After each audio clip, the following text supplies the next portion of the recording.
As Ukraine's drone army has destroyed many Russian SAM systems, they have hit Thor often with one FPV drone before, uncertain how damaged or even destroyed the system has become.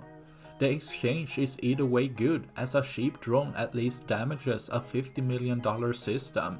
But as seen this time, the Ukrainian drone army didn't want to take any chances. After a first good strike, the system most likely got abandoned, which left the Ukrainian drone army to strike it again and again, making sure the system would get completely destroyed as the shape-charged warheads penetrates through the entire system, causing an internal fire, destroying another of Russia's SAM system, leaving one less for tomorrow.